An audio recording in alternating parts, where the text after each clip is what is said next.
आप सभी को भारत में सबसे ज्यादा इन्वेस्टमेंट करने के लिए निमंत्रित करता हूं।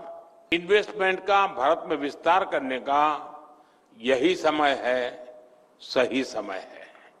मैं अभी अभी यहां लगी एग्जीबिशन को भी देखकर आया हूं।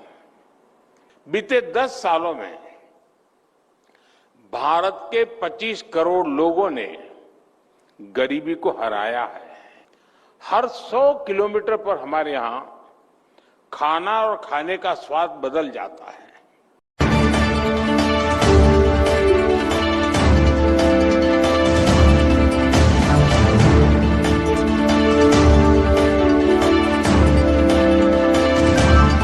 रूस के डिप्टी प्राइम मिनिस्टर दिमित्रु पात्रुशेव, केंद्रीय मंत्रिमंडल के मेरे सहयोगी चिराग पासवान, रवनीत जी, प्रतापराव जाधव जी,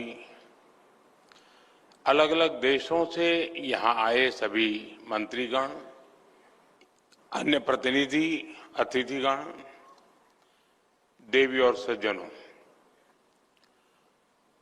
वर्ल्ड फूड इंडिया में आप सभी का बहुत बहुत अभिनंदन। आज इस आयोजन में हमारे किसान, एंटरप्रेन्योर्स, इन्वेस्टर्स, कंज्यूमर्स सभी एक ही जगह मौजूद है। वर्ल्ड फूड इंडिया एक नए कांटेक्ट, नए कनेक्ट और क्रिएटिविटी का आयोजन बन गया है। मैं अभी अभी यहां लगी एग्जीबिशन को भी देखकर आया हूं। मुझे खुशी है कि इसमें सबसे अधिक फोकस न्यूट्रिशन पर है, ऑयल कंजम्पशन कम करने पर है और पैकेज प्रोडक्ट्स की हेल्थीनेस को बढ़ाने पर भी काफी जोर दिया गया है। मैं आप सभी को इस आयोजन की बधाई देता हूं, अपनी शुभकामनाएं देता हूं। फ्रेंड्स, इस इन्वेस्टमेंट से पहले जहां वो इन्वेस्ट करने जा रहे हैं वहां की नेचुरल स्ट्रेंथ को देखता है। भारत की तरह भी आज दुनिया और खासकर फूड सेक्टर से जुड़ा इन्वेस्टर बहुत उम्मीद से देख रहा है, क्योंकि भारत के पास डायवर्सिटी, डिमांड और स्केल की तिहरी शक्ति है। भारत में हर अनाज की, हर फल और सब्जी की पैदावार होती है। इस डायवर्सिटी की वजह से भारत दुनिया में सबसे खास है। हर 100 किलोमीटर पर हमारे यहां खाना और खाने का स्वाद बदल जाता है। भारत में विभिन्न तरह के खानों की जबरदस्त डिमांड होती है। ये डिमांड भारत को एक कॉम्पिटिटिव एज देती है और इन्वेस्टर के लिए भारत को एक प्रीफर्ड डेस्टिनेशन भी बनाती है। साथियों, भारत आज जिस स्केल पर काम कर रहा है वो अभूतपूर्व है, अप्रत्याशित है। बीते 10 सालों में भारत के 25 करोड़ लोगों ने गरीबी को हराया है। ये सभी साथी अब न्यू मिडिल क्लास का हिस्सा बने हैं। ये न्यू मिडिल क्लास देश की सबसे एनर्जेटिक, सबसे एस्पिरेशनल क्लास है। इतने सारे लोगों के एस्पिरेशंस हमारे फूड ट्रेंड्स को सेट करने वाली है। ये वो एस्पायरिंग क्लास है जो हमारे डिमांड को बढ़ा रहा है। साथियों, आज देश का टैलेंटेड यूथ हर सेक्टर में कुछ अलग अलग कर रहा है। हमारा फूड सेक्टर भी इससे पीछे नहीं है।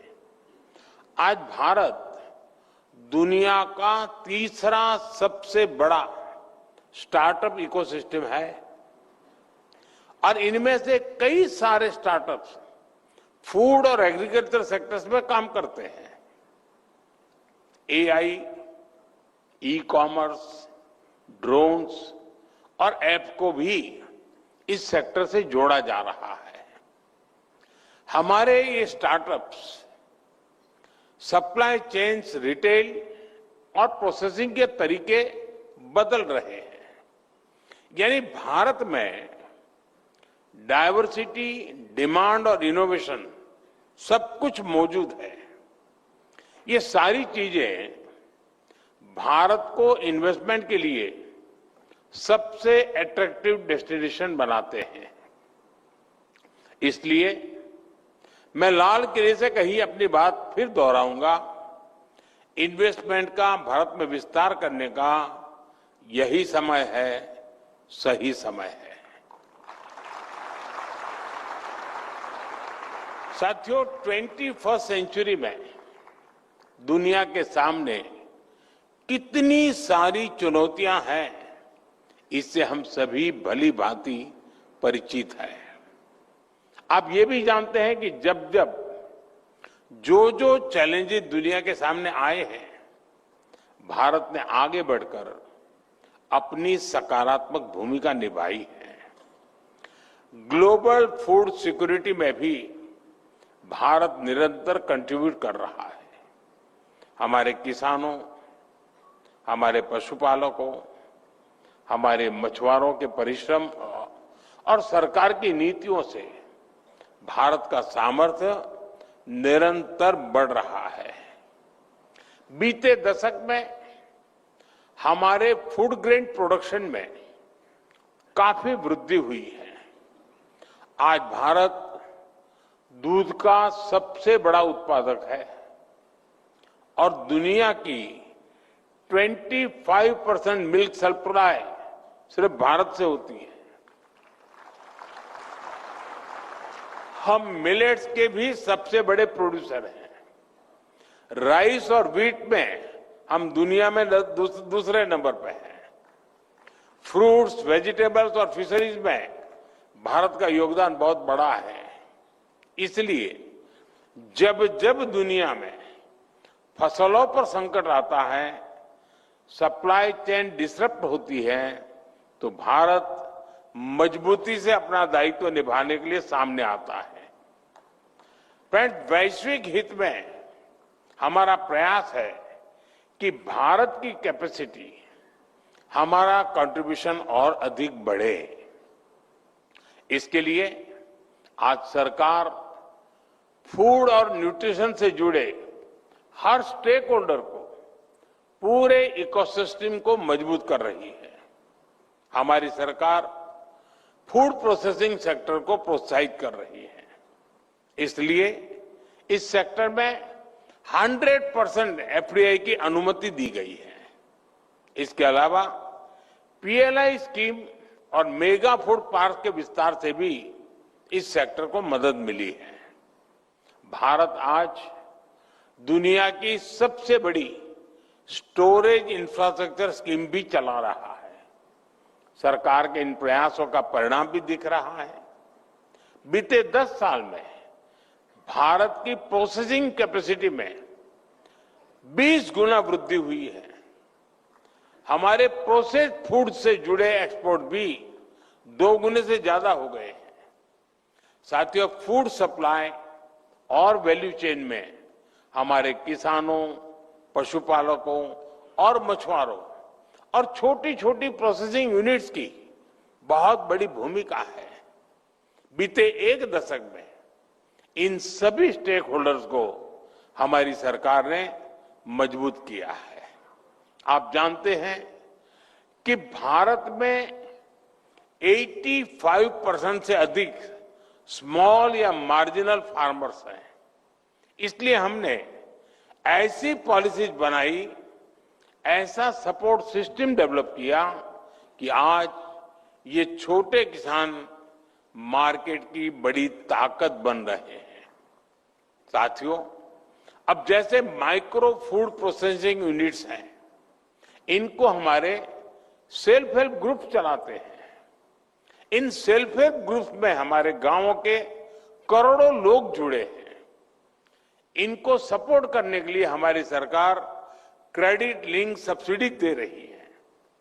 आज भी इन साथियों को करीब 800 करोड़ रुपए की सब्सिडी अभी अभी आपके सामने ट्रांसफर की गई है।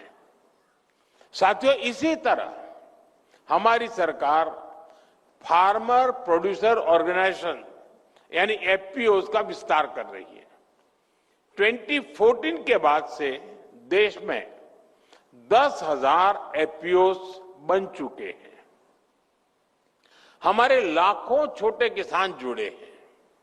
ये छोटे किसानों को बड़े स्केल पर अपनी उपज को मंडी तक पहुंचाने में मदद करते हैं। और ये एफपीओज यहीं तक सीमित नहीं है, ये फूड प्रोसेसिंग सेक्टर में भी बड़ी भूमिका निभा रहे हैं और ब्रांडेड प्रोडक्ट डेवलप कर रहे हैं। आप हमारे एफपीओज की ताकत देखेंगे तो हैरान रह जाएंगे। आज हमारे एफपीओज के 15,000 से भी ज्यादा प्रोडक्ट्स ऑनलाइन प्लेटफॉर्म पर उपलब्ध है। कश्मीर का बासमती चावल, केसर, अखरोट, हिमाचल के जैम और एप्पल जूस, राजस्थान के मिलेट कुकीज, मध्य प्रदेश के सोया नगेट्स, बिहार के सुपरफूड मखाना, महाराष्ट्र का मूंगफली का तेल और गुड़ और केरला के बनाना चिप्स और नारियल का तेल, यानी कश्मीर से लेकर कन्याकुमारी तक भारत की एग्रीकल्चर डायवर्सिटी को हमारे एफपीओ घर घर पहुंचा रहे हैं।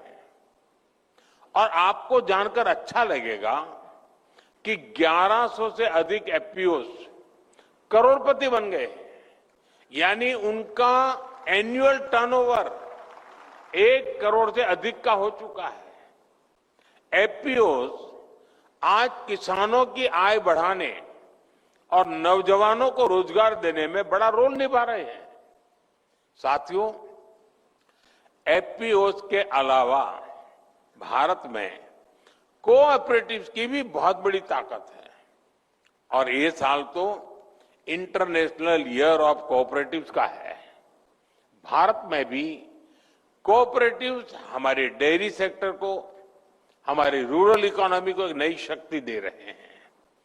कोऑपरेटिव्स के इसी महत्व को समझते हुए हमने इसके लिए एक अलग से मिनिस्ट्री बनाई है ताकि हमारी पॉलिसीज को इन कोऑपरेटिव की जरूरत के हिसाब से ढाला जा सके। इस सेक्टर के लिए टैक्स और ट्रांसपेरेंसी रिफॉर्म्स भी किए गए हैं। पॉलिसी लेवल पर हुए इस बदलाव के कारण कोऑपरेटिव सेक्टर को नई मजबूती मिली है। साथियों, मरीन और फिशरीज में भी भारत की ग्रोथ शानदार है। बीते दशक में फिशरीज सेक्टर से जुड़े इंफ्रास्ट्रक्चर का हमने विस्तार किया। हमने मछुआरों को फंडिंग सपोर्ट दी, डीप सी फिशिंग बोट के लिए मदद दी। इससे हमारा मरीन प्रोडक्शन और एक्सपोर्ट दोनों बढ़े हैं। आज ये सेक्टर करीब 3 करोड़ लोगों को रोजगार दे रहा है। हमारा प्रयास मरीन प्रोडक्ट्स की प्रोसेसिंग में भी विस्तार करने का है। इसके लिए modern processing plants, cold chain और स्मार्ट हार्बर के जैसे फैसिलिटीज पर निवेश किया जा रहा है। साथियों, फसलों को सुरक्षित रखने के लिए भी हम मॉडर्न टेक्नोलॉजी पर इन्वेस्ट कर रहे हैं। किसानों को फूड इरेडिकेशन की तकनीक से जोड़ा जा रहा है। इससे हमारे एग्रीकल्चर प्रोडक्ट्स की सेल्फ लाइफ बढ़ी है और फूड सिक्योरिटी मजबूत हुई है। इस काम से जुड़ी यूनिट्स को सरकार हर तरह से मदद दे रही है। साथियों, आज का भारत इनोवेशन और रिफॉर्म्स के नए पथ पर अग्रसर है। आजकल हमारे यहां नेक्स्ट जनरेशन जीएसटी रिफॉर्म्स की बहुत चर्चा है। किसानों के लिए ये रिफॉर्म कम लागत और ज्यादा लाभ का भरोसा लेकर आए हैं। बटर और घी पर अब सिर्फ 5% जीएसटी से उन्हें बहुत फायदा होगा। मिल्क कैन्स पर भी सिर्फ 5% ही टैक्स है। इससे किसानों और प्रोड्यूसर्स को और बेहतर दाम मिलेंगे। इससे गरीब और मिडिल क्लास को कम कीमत में ज्यादा न्यूट्रिशन मिलना सुनिश्चित हुआ है। फूड प्रोसेसिंग सेक्टर को भी इन रिफॉर्म से बड़ा लाभ मिलना तय हुआ है। रेडी टू कंज्यूम और प्रिजर्व फ्रूट्स, वेजिटेबल्स और नट्स पर सिर्फ 5% जीएसटी है। आज 90% से अधिक प्रोसेस्ड फूड प्रोडक्ट 0% या 5% स्लैब में है। बायोपेस्टिसाइड्स और माइक्रो न्यूट्रिएंट पर टैक्स कम हो गया है। जीएसटी रिफॉर्म से बायो इनपुट सस्ते हुए हैं। छोटे ऑर्गेनिक फार्मर्स और एफपीओज को सीधा फायदा मिलना तय हुआ है। साथियों, आज समय की मांग बायोडिग्रेडेबल पैकेजिंग की भी है। हमारे प्रोडक्ट फ्रेश रहें, बेहतर रहें, ये जरूरी है, लेकिन इसके साथ साथ नेचर के प्रति भी हमारी जिम्मेदारी है। इसलिए सरकार ने बायोडिग्रेडेबल पैकेजिंग पर जीएसटी को भी 18% से घटाकर 5% कर दिया है। मैं इंडस्ट्री के सभी साथियों से भी आग्रह से कहना चाहूंगा कि बायोडिग्रेडेबल पैकेजिंग से जुड़े इनोवेशन में इन्वेस्ट करना चाहिए और जल्दी से जल्दी हमारे सारे प्रोडक्ट को पैकेजिंग के लिए बायोडिग्रेडेबल की तरफ शिफ्ट कर देना चाहिए। साथियों, भारत ने खुले मन से अपने देश के दरवाजे दुनिया के लिए खोल रखे हैं। हम फूड चेन से जुड़े हर इन्वेस्टर्स के लिए ओपन है। हम कोलैबोरेशंस के लिए खुले दिल से तैयार हैं। मैं एक बार फिर आप सभी को भारत में सबसे ज्यादा इन्वेस्टमेंट करने के लिए निमंत्रित करता हूं। इस क्षेत्र में बहुत अवकाश है, बहुत संभावना है। इसका आप फायदा उठाएं और इस आयोजन के लिए मैं सभी संबंधित लोगों को बहुत बहुत बधाई देता हूं। धन्यवाद।